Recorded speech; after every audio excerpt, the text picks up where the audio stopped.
Hello student, good morning to all. General स्वास्थ्य या human reproductive health के chapter में आज हम पढ़ेंगे जनसंख्या स्थायीकरण और जन्म नियंत्रण। पिछले सालों में स्वास्थ्य के ऊपर ध्यान देने के कारण जैसे जैसे जीवन को बेहतर बनाने के लिए स्वास्थ्य सुविधाएं उपलब्ध हुई है, उससे मनुष्य का स्वास्थ्य तो सुधरा है, जच्चा बच्चा का स्वास्थ्य भी सुधरा है, मातृ मृत्यु दर और शिशु मृत्यु दर, इन्फेंट मोर्टेलिटी रेट में कमी आई है।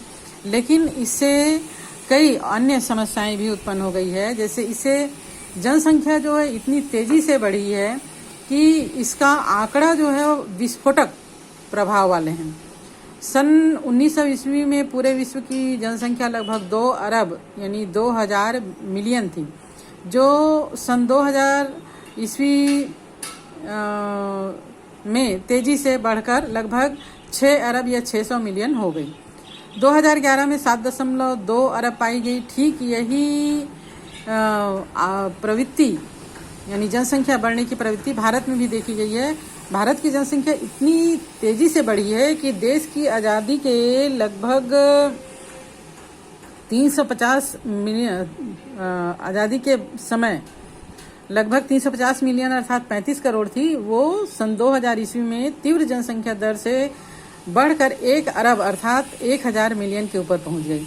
और 2011 के जनगणना के आंकड़ों के अनुसार 1.2 बिलियन हो गई। इसका मतलब ये है कि आज दुनिया का हर 6वां आदमी जो है वो भारतीय है ना। तो ये सब क्यों हुआ? क्योंकि हमने स्वास्थ्य सुविधाओं पर ध्यान दिया, लोगों के स्वास्थ्य पर ध्यान दिया, मोर्टेलिटी दर कम हुई और जन्म दर बढ़ी है। अब इस जनसंख्या की दर में कमी करने के लिए परिवार नियोजन कार्यक्रम शुरू तो किया गया और युवा वर्ग में पहले हम दो हमारा दो का नारा था और अब तो हम दो और हमारे एक का ही नारा है। लेकिन इसके बावजूद भी जितनी जनसंख्या हमारे देश में अभी है, उनमें भी अगर आंकड़ा माना जाए तो अगले 10 सालों में ये जो है वो चौगुनी से भी ज़्यादा बढ़ सकती है। 2001 में जनगणना के अनुसार ये वृद्धि लगभग 2% अर्थात 1000 में 20% प्रति व्यक्ति प्रति वर्ष था। लेकिन अब ये जो है वो तेजी से बढ़ रहा है, तो इस पर काबू पाना बहुत ही आवश्यक है।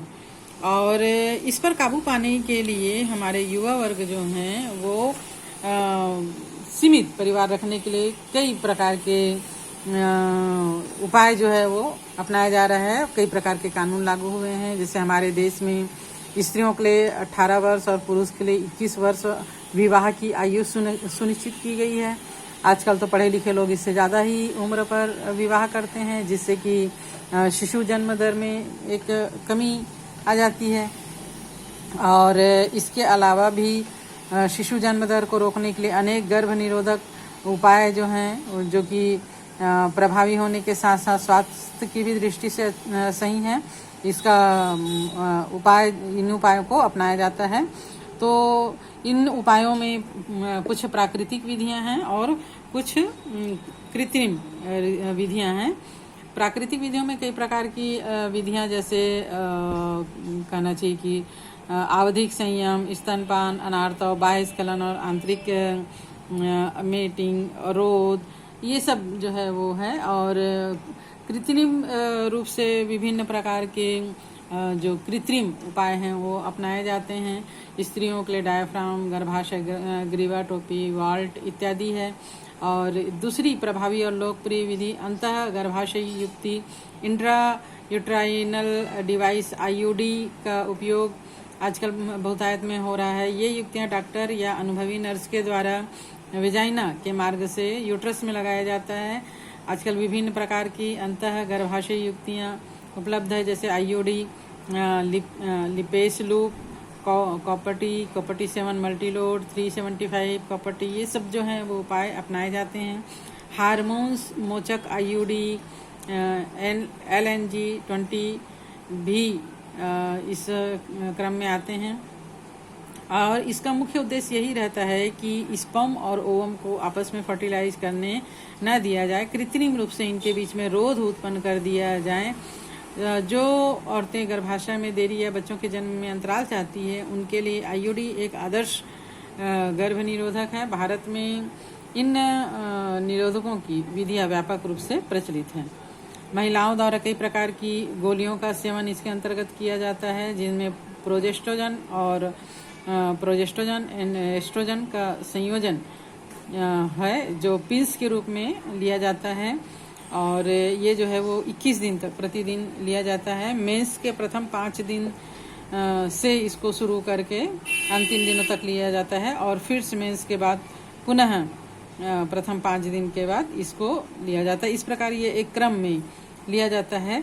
ये जो गोलियां हैं, पिल्स हैं, ये अंडोत्सर्ग और रोपण को संदमित करने के साथ साथ गर्भाशय ग्रीवा की श्लेष्मा की गुणता को भी बदल देता है, जिससे स्पर्म के को इंजेक्ट होने में अवरोध उत्पन्न होता है, उनकी गति मंद पड़ जाती है। और ये गोली जो है वो बहुत ज़्यादा प्रभावशाली और बहुत कम दुष्प्रभाव वाली होती है। अनेक प्रकार के पिल्स जो है वो मार्केट में आ चुके हैं और आजकल 1 वीक में 1 टाइम लेने वाला पिल्स भी मार्केट में आ गया है। स्त्रियों द्वारा प्रोजेस्टेरोन अकेले या फिर एस्ट्रोजन के साथ इसका संयोजन भी टीके या त्वचा के नीचे अंतरोप इम्प्लांट के रूप में किया जा सकता है। इसके कार्य की विधि ठीक गर्भनिरोधक गोली की भांति ही होती है। काफ़ी लंबी अवधि के लिए ये प्रभावशाली होती है। इसके अलावा शल्य क्रिया विधियाँ, जिनको कि बंध्यकरण कहा जाता है, ऑपरेशन, प्रायः उन लोगों के लिए सुझाई जाती है जिनको भविष्य में और शिशु या चाइल्ड नहीं चाहिए।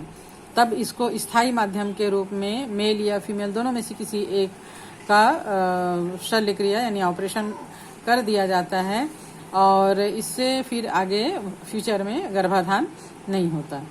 ऑपरेशन की इस प्रोसेस में पुरुषों के लिए इनका जो वासेक्टोमी है ना, इनका जो शुक्रवाहक नलिका होती है, इनको बांध दिया जाता है और जिससे कि जो स्पर्म का फॉर्मेशन होता है वह बाहर नहीं आ पाता। और महिलाओं के लिए डिम्ब वाहिनी यानी फैलोपी नलिका उच्छेदन ट्यूबेक्टोमी कहलाता है। फैलोपियन नलिका को बांध दिया जाता है, जैसे कि यहाँ पर हम देख रहे हैं, फैलोपियन ट्यूब को यहाँ पर काटकर बांध दिया गया है। तो जो अंडोत्सर्ग होता है वह यूट्रस में नहीं आ पाता और स्पर्म जो है इस तक नहीं पहुँच पाते। और इस प्रकार ये तकनीक बहुत ही ज़्यादा प्रभावशाली है, पर इनमें उपस्थित पूर्व स्थित लाने की गुंजाइश, इसको फिर से अगर हम खोलना चाहें और नॉर्मल स्थिति लाना चाहें, अगर कोई दंपत्ति फिर से गर्भधारण करना चाहे तो ये थोड़ा सा मुश्किल हो जाता है, नहीं हो पाता। यहाँ पर इस बात पर जोर देने की ज़रूरत है कि उपयुक्त गर्भ निरोधक उपायों का चुनाव एवं उपयोग किसी एक शिक्षित चिकित्साकर्मी या विशेषज्ञ की परामर्श के द्वारा ही लिया जाना चाहिए। प्रत्येक व्यक्ति को ये ध्यान में रखना चाहिए कि जनन स्वास्थ्य के रखरखाव हेतु गर्भ निरोधक नियमित रूप से अपेक्षित नहीं होते हैं। अगर ये एक तरफ से प्रभावी है तो दूसरी तरफ दुष्प्रभाव भी डाल सकते हैं, इसलिए इनका नियमित प्रयोग नहीं करना चाहिए। वास्तव में इनका उपयोग प्राकृतिक प्रक्रिया जनन जैसे गर्भाधान सगर्भता के विरुद्ध है। इन सबके बावजूद व्यक्ति को इन विधियों को इस्तेमाल करने के लिए विवश होना पड़ता है ताकि चाइल्ड बर्थ और ना हो सके। इसमें संदेह नहीं है कि इन विधियों के व्यापक उपयोग से ने जनसंख्या की अनियंत्रित वृद्धि को रोकने में महत्वपूर्ण भूमिका निभाई है। फिर भी इन उपायों के संभावित दुष्प्रभावों में मतली यानी उल्टी आना, उदर पेट के निचले हिस्से में पीड़ा होना, बीच बीच में रक्तस्राव होना, अनियमित मेंस का आना, यहाँ तक कि स्तन कैंसर जैसी बातें भी हो सकती हैं। यद्यपि ये महत्वपूर्ण नहीं है, फिर भी इनकी पूरी तरह उपेक्षा भी नहीं किया जा सकता।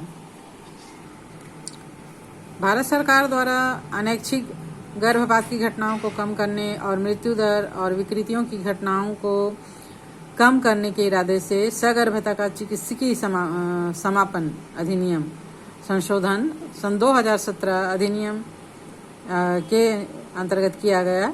इसके अनुसार एक पंजीकृत चिकित्सक की राय पर गर्भावस्था के पहले 12 हफ्ते के भीतर कुछ निश्चित आधार पर गर्भावस्था समाप्त किया जा सकता है, एबॉर्शन किया जा सकता है।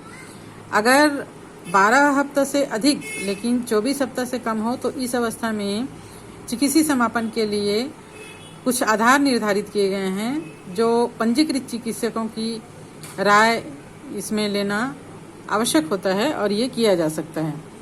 जैसे गर्भावस्था की निरंतरता में गर्भवती महिलाओं के जीवन के लिए किसी भी प्रकार का खतरा या गंभीर शारीरिक चोट या शारीरिक या मानसिक स्वास्थ्य का खतरा हो तो इसको नहीं किया जा सकता।